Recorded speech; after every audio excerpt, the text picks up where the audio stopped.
우리 그리스도인의 삶은 먼저 받은 은혜가 있다는 사실에서부터 출발을 합니다. 여러분, 우리가 열심히 선을 행하고 하나님께 뭔가를 드려서 복을 받게 되는 것이 아니고, 선을 행하기 전에 먼저 복을 받았고, 또 하나님께 뭔가를 드리기 전에 은혜를 먼저 입었습니다. 예수님께서 우리에게 구원을 주신 것은 우리가 열심히 선을 행하고 말씀대로 살고 그렇게 해서 우리를 구원하신 것이 아니고, 우리의 구원은 우리가 하나님을 제대로 알지도 못했을 때, 또 그랬을 때, 우리가 아직 죄인 되었을 때, 그때 그리스도께서 우리를 위해서 먼저 죽으시는, 그래서 은혜가 먼저 있다는 사실입니다.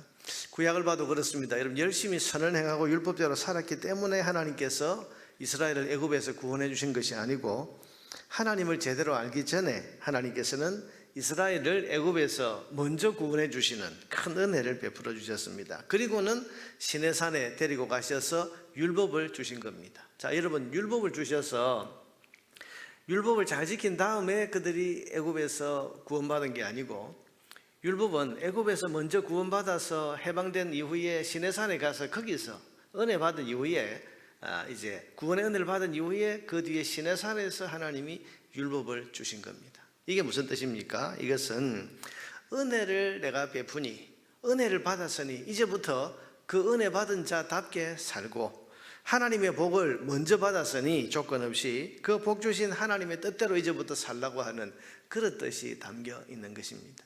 여러분, 우리가 이 순서를 잊으면 안 되죠. 은혜가 먼저 있고 율법이 뒤입니다. 이것은 우리가 먼저 받은 은혜가 있고, 우리가 하나님의 뜻대로 살려고 하는 것은 그 은혜를 먼저 주셨기 때문에 그 은혜에 대한 감사, 그 은혜에 대한 은혜 받은 자로서 살아가기 위해서 우리가 하나님의 뜻대로, 하나님 말씀대로 살려고 하는 겁니다. 그러니 이런 성경의 뜻을 따라서 우리는 은혜를 받았으면 은혜 받은 자답게 살아야 되고, 하나님의 복을 먼저 받았기 때문에 그 복 주신 하나님의 뜻대로 살기를 힘써야 하는 것입니다. 그런데 이스라엘은 은혜를 많이 받았지만 은혜 받은 자답게 살지 않았습니다. 그 많은 복을 하나님께 받았지만 그 받은 복을 가지고 복 주신 하나님과는 정반대의 삶을 살아왔던 겁니다. 여러분, 이것이 이제 우리가 지금 보고 있는 5장 초도에 나오는 포도원 비유가 바로 그것입니다. 주인이 포도원에 온갖 정성과 사랑을 다 쏟았습니다. 그래서 최고 품질의 극상품 포도나무를 심고 그 포도나무에 필요한 물과 양분을 주고, 그리고 그 밭을 일구는 수고를 다 하고 최고의 것을 그 포도원에 다 쏟아부어서 기대를 했습니다. 이 정도 내가 쏟아부었으면, 이 정도 내가 이 포도원에 정성을 기울였으면 극상품 포도 열매가 맺혀지게 될 것이다, 기대를 했는데, 최고의 것을 쏟아부었는데도 불구하고 그 포도원은 들포도, 시고 뜰버서 도무지 먹기 힘든 나쁜 열매를 맺었다는 이야기를 하면서 이 5장을 시작하고 있지 않습니까? 이 무슨 이야기입니까? 이스라엘이 그렇다는 이야기. 그 많은 하나님의 사랑과 은혜를 받아서 애굽에서 구원받고 광야에서 그 많은 기적을 체험하고, 그리고는 젖과 꿀이 흐르는 가나안 땅에 들어와서 하나님께 주시는 은혜와 사랑을 많이 받으면서 그 가나안 땅에서 살아왔는데 맺은 것은 들포도밖에 없더라. 은혜 받은 자답게 살지 못한 거지. 악하고 교만하고 하나님이 싫어하시는 악의 열매만을 가득 맺고 살아왔던 것입니다.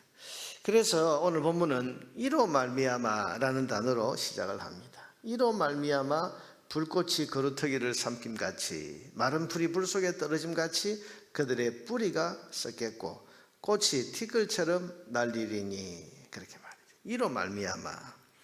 이 말은 무슨 말입니까? 그 큰 은혜와 많은 복을 하나님께로부터 먼저 받았음에도 불구하고 하나님이 미워하시는 들포도 같은 악한 열매만 가득하게 되었기 때문에 이제 하나님께서 징계의 매를 뜨신다.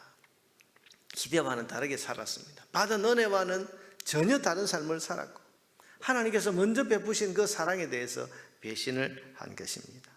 그래서 징계의 매를 때리시겠다, 그 말씀을 지금 이사야서를 통해 하시는데, 특별히 26절부터는 한 이방 민족의 군대를 불러오셔서 이스라엘 나라를 짓밟고 전쟁의 참화 속으로 들어가겠다는 말씀을 하십니다. 여러분, 이것은 장차 오게 될 아수르의 침공을 예언하시는 그런 말씀입니다.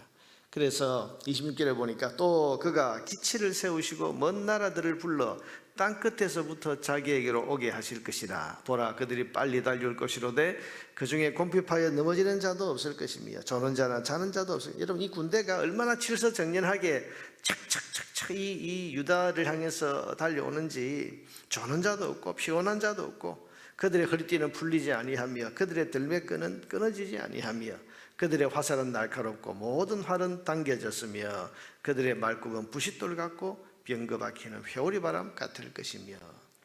이 군대가 여러분 얼마나 훈련이 잘 되고 기강이 탁 잡혀 있는 군대인지, 이런 군대가 지금 이 유다를 향해서 쳐들어오게 될 것이다.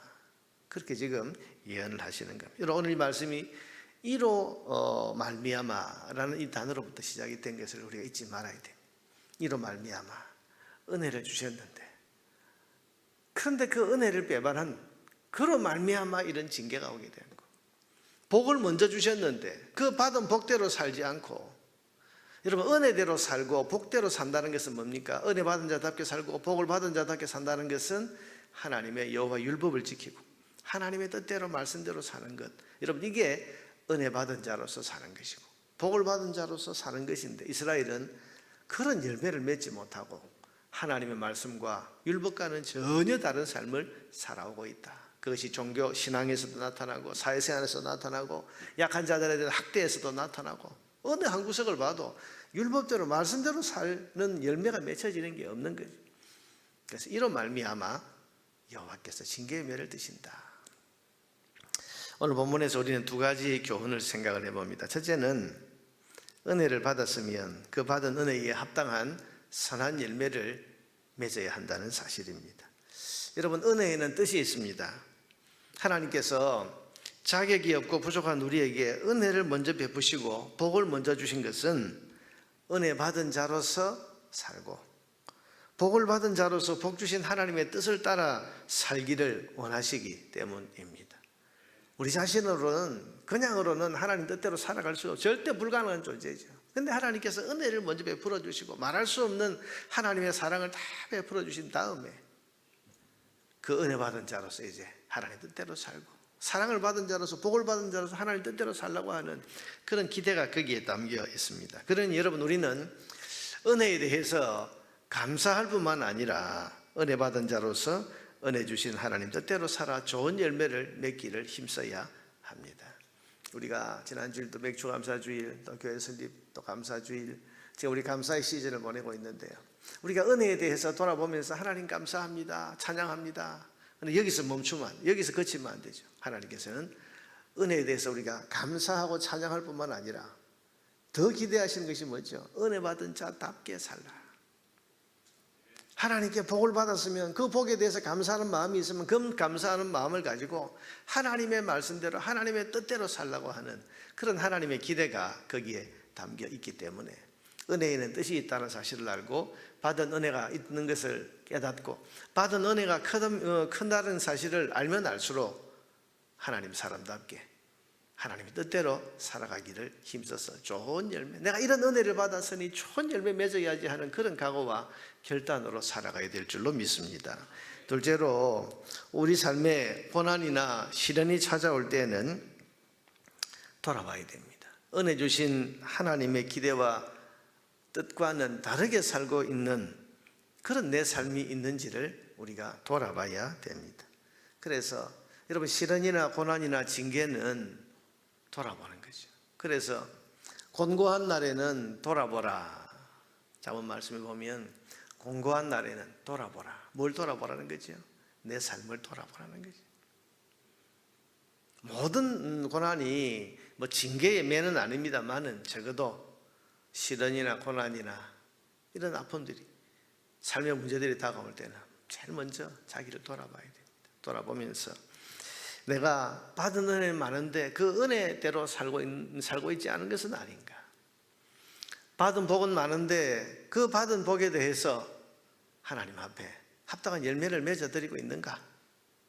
그것과는 전혀 다른 삶을 살아서 깨달으라고 돌이키라고 주시는 것은 아닌가 하는 것을 돌아보면서 좋은 열매 회개하고 또 좋은 열매 맺기를 결단해야 하는 것입니다.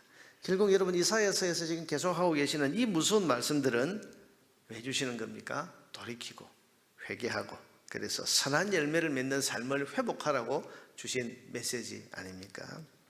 사랑하는 여러분, 저와 여러분도 먼저 하나님께로부터 은혜를 받은 사람들입니다.